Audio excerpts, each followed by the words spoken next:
সচিবালয়ে স্বরাষ্ট্র মন্ত্রণালয়ের সভাকক্ষে আইন শৃঙ্খলা সংক্রান্ত কোর কমিটির সভা শেষে ব্রিফ করছেন স্বরাষ্ট্র উপদেষ্টা। যুক্ত হচ্ছে সেখানে ফায়ার সার্ভিস। আপনি মানে এখন এটা হলো পরিমাণের উপর নির্ভর করে। এই ছোটোখাটোগুলি যেমন প্রস্তুত আপনি দেখছেন, ফায়ার সার্ভিস সাথে সাথেই কিন্তু রেসপন্স করছে। কিন্তু খোদা না করুক বড় ধরনের কিছু হলে কি ধরনের ওইটা তো সেই সময় বোঝা যাবে।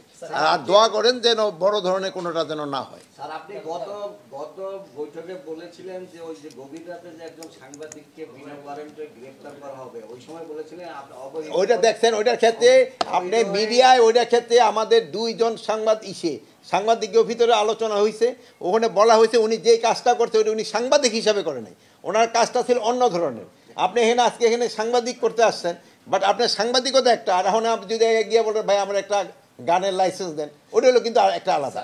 টানা তৃতীয়বার অর্জন করেছে দেশের সেরা সুপার ব্র্যান্ড স্বীকৃতি বসুন্ধরা টিস্যু। কিন্তু সে সাংবাদিকতার প্রশ্নে কিন্তু সে আসেনি। কি লাইসেন্স চান? গত 15 বছর স্যার যে লাইসেন্স লাগবে লাইসেন্স দিয়েছে স্যার পিস্তলের 15 বছর সরকারি রাজনৈতিক বিবেচনায় যে লাইসেন্সগুলি দেওয়া হয়েছে স্যার, সেই লাইসেন্সগুলির মধ্যে যেমন সাদ্দাম ছাত্রলীগের প্রেসিডেন্ট ছিল, তার 2টা অস্ত্র ছিল স্যার। এই স্যার লাইসেন্স, এই লাইসেন্সগুলো তো আমগত তো বন্ধ, কোনো তথ্য আপনার শুনেন মন্ত্রণালয়ে নাই।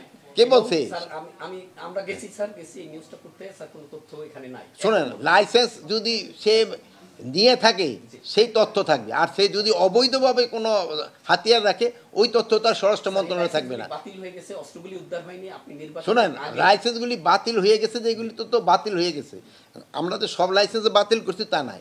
আর নির্বাচনে আগের জন্য কিন্তু যেই সব হাতিয়ারগুলি আমরা জমা দিতে বলছি, কিন্তু আমরা কোনো হাতিয়ারই তো দেই নাই 2009 সালের থেকে ইয়ের পরে যেই সব হাতিয়ারের ইগুলি দেওয়া হয়েছিল।